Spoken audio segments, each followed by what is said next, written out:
سلام نعخم يخنا بملا كورنات علم كينكم على توا حبريتات دقول زينات كتاتلو فتوات تعذبتي نربع عسر تحمشت حملة كل تشحنا عسر شمونتن عامة مرات زوادنا يوم زينات حيتنا قريبنا لنا نسنا يمك تتالكم بمعدام بقطتنا بزرزر زينا كنسقركم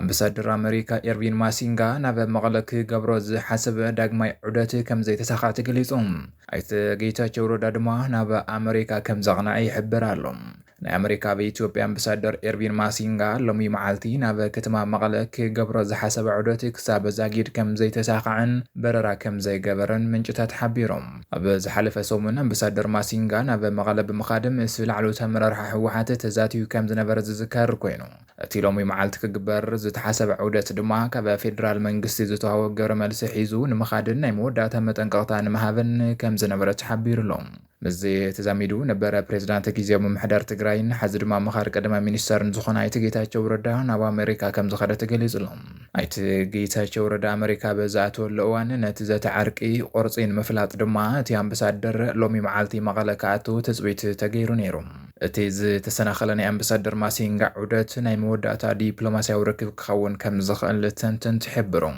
دحر زي تسناخل دبلوماسياو فتنه اب مونغ حوحتن فيدرال منغستن خبيد ناي كينات ملعال تخوله كم زلو بسفيح يقلصلو بخالي قص دما تقراليت فتل ورق منجرينو زركبو ملعلو تمرر حوحات ابزي سومنزي بس حيلتات صمدو بمخوانن اب اديس ابا كم زاتو مغلاصوم زذكاريو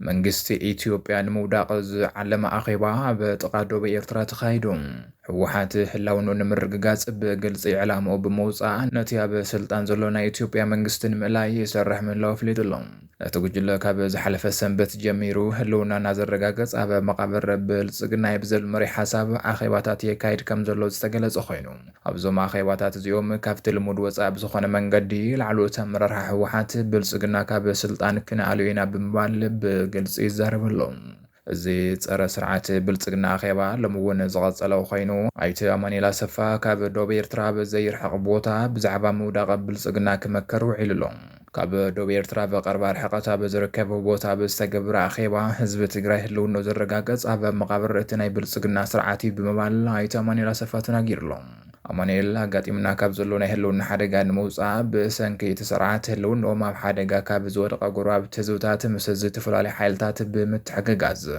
نمسرح زحقز أسرارحا بقجلو حوحات تقبالنس مركب الرقاقيزون مكتل أبون برحو حتى يتمانيلا سفا بزحلف السومونا ببايتا زورد صمدو زبهال كيدانيل لنموالو زرار بقوداي كم تنبرز زكار كوينو حزر ما بقلصي مسنا يدقن وشتن حيلتات بموهاد صمدو مفتارو ما بعد بايك قلص تدميز اللهم بزي مسارات حوحات نتناي بريتوريا سممعنا بقلصي بمفراسن منقسي إثيوبيا موداق انقصاغس كم زلون علامو ناي بريتوريا سممعنا تخبر زي كونس منقستي موداق مخانو بوقعي كم زتناقره اتوم حابر اتاتات يملكتهم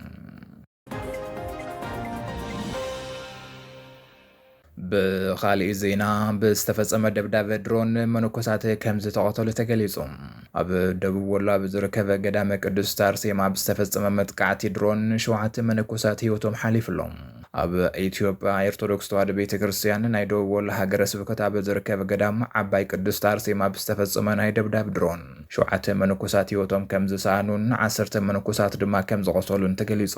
حمل 15 2018 ዓመተ ምህረት ኣብ በረኻ ዓባይ ትርከብ ቅዱስ አርሴማ ገዳም ዝርከቡ መነኮሳት ኣብ ጸሎተ ቅዳሴን ከለው እዩ እቲ ናይ ደብዳብ ድሮን ተፈጺሙ ዘሎ በሰንከዚ ዘስካሕካሕ መጥቃዕቲ ድማ ሸውዓተ መነኮሳት ኣብቲ ቦታ ህይወቶም ዝሓለፈ እንትኾን ካልኦት 10 መነኮሳት ድማ ኣዝዮም ብኸቢድ ቆሲሎም ከም ዝርከቡ ካብቲ ቦታ ዝወፁ ዘለዉ ፀብፀባት የመላኽቱ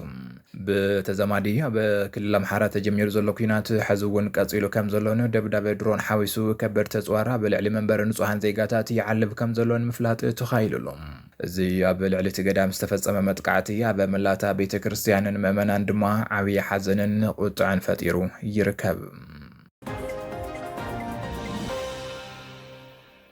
ሳልሳይ ወያነ ትግራይ ናብ ቀድማ ሚኒስትር አብይ አሕመድ አበዝ ጻሓፎ ደብዳቤ ሓድሽ ኩናት ከይልዓለ ጠንቂቖም ናይ ህዝቢ ትግራይ ሕቶታት ድማ ብህፁፅ ንክምለሱ ሕቶ ቀሪብሎም እትውድብ ናብ ቀዳማይ ሚኒስትር ኢትዮጵያ ዶክተር አብይ አሕመድ ኣብ ዝጸሓፈ ደብዳቤ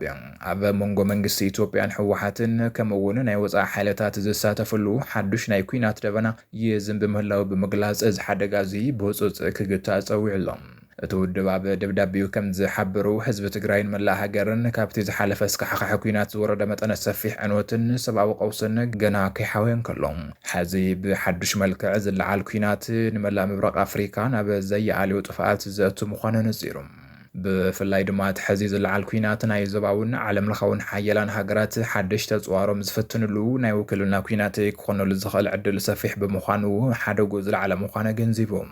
እቲ ውድብ ዘቐመጦም ቀንዲ ሕቶታት መንግስቲ ኢትዮጵያ ካብ ናይ ኩናት ኣመራጽ ወፂኡ ብሰላማዊ መንገዲ ናይ ህዝቢ ትግራይ ሕገ መንግስታውን ሰብኣውን ሕቶታት ክምልስ ኣለዎ ብምባል ድማ ፀዊዕሎም። ናይ ትግራይ ሕገ መንግስታዊ ግዛት ናብ ዝነበሮ ክምለስን ድሕሪ ኩናት ዝተተኸሉ ዘይሕጋውያን መዋቕራት ክፈርሱን ሕጊ ክኽበርን ዝተሓሳሰበ ኮይኑ ብሰንኪ ኩናት ዝተፈናቐሉን ዝተሰደዱን ብኣሻዕ ዝቑፀሩ ተወለድቲ ትግራይ ሰብኣዊ መሰሎም ተሓልዩ ብዘይ ዝኾነ ስጋት ናብ መረበቶም ብህፁፅ ክምለሱን ብዘላቕነት ክጣየሹን ሓቢሮም። ብኻሊእ ሓበሬታ ኣብ ኣዲስ ኣበባ ዝካየድ ዘሎ ምኽክር ከም ዝተጨወየ መግለጽና ዝዝከር ኮይኑ ሕዚ ድማ ኣብ መንጎ መራሕቲ ስርዓት ብልጽግና ከቢድ ኣፈላላይ ዝፈጥር ጉዳይ ከም ዘጋጠመ ይግለጽ ኣሎ። ኣብቲ ኢትዮጵያ ትመክራላ ብዝብል ዝካየድ ዘሎ መድረኽ ርእሰ ከተማ ኢትዮጵያን ኣፍሪካን ዝኾነት ኣዲስ ኣበባ ኣካል ክልል ኦሮምያ ክትከውን ዘኽእል ኣመራፂ ሓሳብ ቀሪቡ እዩ። ሃገራዊ ምኽክር ጉባኤ መበል 7 መዓልቲ ኣብ ዘቕፀረሉ እዋን ተሳተፍቲ ኣብ ዝተመደበሉ ኣጀንዳ ዙርያ 10 ሰባት ብዝሓዘ ንኡስ ጉጅለ ደረጃ ናይ መበል 2 መዓልቲ ዘቶም ኣካይዶም ኣለዉ። እዚ ናይ ዘተ መስርሕ ን3 መዓልትታት ዝኣክል ክጸንሕ ምዃኑ ሃገራዊ ናይ ምኽክር ኮሚሽን ንተሳተፍቲ ኣብ ዘቕረቦ ሰነድ ዝተመልከተ እንትኸውን ካብ 6 ንላዕሊ ንኡሳን ኣጀንዳታት ኣብ ዘለዎም ጉዳያት ዘተ እቶም ጉጅለታት ኣብ ዝተቐመጠሎም እዋን መስርሖም ክዛዝሙ ከም ዘይኽእሉ ተገሊጹ እዩ።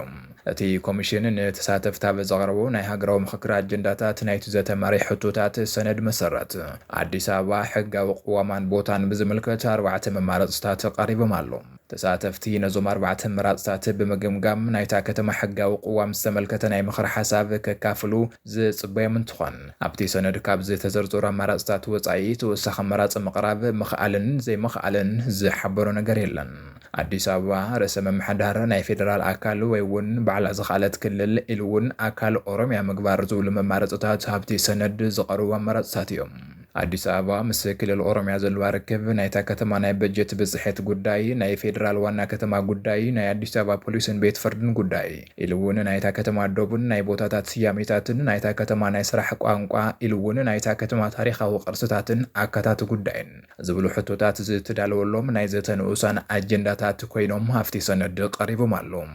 እንተኾነ ግን ኣዲስ ኣበባ ኣብ ፌደራል መንግስቲ ብዛዕባ ዘለዋ ውክልናን ናይ ፌደሬሽን ምክር ቤት ብፅሕትን ዝምልከት ጉዳይ ኣብቲ ንኡስ ኣጀንዳ ከይተኻተቱ ቀሪቦም ኣለዉ። ኣብ መወዳእታ ኣብ ርእሱን ኩናት እትርከብ ሃገረ ሱዳን ንኢትዮጵያ ዳግም ከሲሳት ኣላ። ኣብ ዝሓለፈ እዋናት ደብዳቤ ድሮን ፈጺማትለይ ክትብል ኣብ ልዕሊ ኢትዮጵያ ክሲ ዝመስረተት ሱዳን ሕዚ ድማ ንዘጋጥማ ዘሎ ምቁርራጽ ሓይሊ ኤሌክትሪክ ንኢትዮጵያ ወቒሳ ኣላ። ሚኒስተር ሓይልን ነዳድን ሱዳን ኣብ መላእቲ ሃገር ኣጋጢሙ ዘሎ ምቁርራጽ ሓይሊ ኤሌክትሪክ ብሰንኪ ምስ ኢትዮጵያ ዘሎ ዘይምዕሩ ይርክብ ከም ዝኾነ ገሊጹ ኣሎ። ኣብ ካርቱምን ካልኦት ግዛኣታትን እቲ ሃገር ምቁርራጽ ኣገልግሎት ኤሌክትሪክ ኣጋጢሙ ከም ዘሎ ዘመልከተ ጸብጻብ ሱዳን ትሪቡን እዚ ጸገም እናተጋደደ ይኸድ ከም ዘሎን ህዝቢ እቲ ሃገር መዓልታዊ ናብርኡ ኣብ ከቢድ ኩነታት ወዲቑ ከም ዘሎን ንመግለፂ ሚኒስተር ጸዓትን ነዳድን ሱዳን ብምጥቃስ ሓቢሩ እዩ። እቲ ምቁርራጽ ሓይሊ ኤሌክትሪክ ኣብ ኩለን ከባቢታት እቲ ሃገር ከም ዝረአን ኣብ መዓልቲ ንላዕሊ 18 ሰዓታት ዝጸንሐሉ ኩነታት ከም ዘሎ ዘመልከተ ጸብጻብ እቲ ቁልውላው ካብ ብዙሕ ቴክኒካውን ኣሰራርሓውን ጸጋማት ከም ዝብገስን ብተወሳኺ ሱዳን ምስ ኢትዮጵያ ዘለዎ ሓርፋፍ ርክብ ከም ዝተሓሓዝን ኣረዲኡ እዩ። ኣብ ሱዳን ብሰንኪ ውዓይ ዝተመልአ ኩነታት ኣየር ሓጋይ ሰባት ካብ ቦታ ናብ ቦታ ከም ዝንቀሳቐሱን ከምኡውን ኣብ መዳይ ሕርሻን ኢንዱስትሪን ዝያዳ ሓይሊ ኤሌክትሪክ ከም ዝጥቀሙን ዘመልከተ ዝወፀ ሓበሬታ ጠለብ ኤሌክትሪክ ሱዳን ካብ ግዜ ናብ ግዜ እናወሰኸ ከም ዝመጽ ኣረዲኡ። ኣብዚ ሕዚ እዋን ብርክት ዝበሉ ዓበይቲ መመንጨዊ ኤሌክትሪክ ተሃገር ንጽገናን ቴክኒካዊ ስራሕትን ካብ ኣገልግሎት ወፃኢ ከም ዘለውን ጠቕላላ ምህርቲ ኤሌክትሪክ ተሃገር ከም ዝነከየን መግለፂ ሚኒስተር ጸዓትን ነዳድን ሱዳን የመልክት። ካብ ኢትዮጵያ ናብ ሱዳን ዝኣቱ ዝነበረ ጸዓት ሓይሊ ኤሌክትሪክ ከም ዝተቋረጸ ዘመልከተ ሚኒስትር ጸዓትን ነዳድን ሃገር ቀረብ ሓይሊ ኤሌክትሪክን ዘሎ ጠለብን ከም ዘይመጣጠን ኣረዲኡሎም። ዝኸበርኩም ተኸታተልቲ ደጎል ዜና ነዚ ሰዓት ዘዋድድናዮ መጸብጸባት ኣብዚ ዛዚምና ኣለና ንምክትታልኩም ነመስግን። ሰላም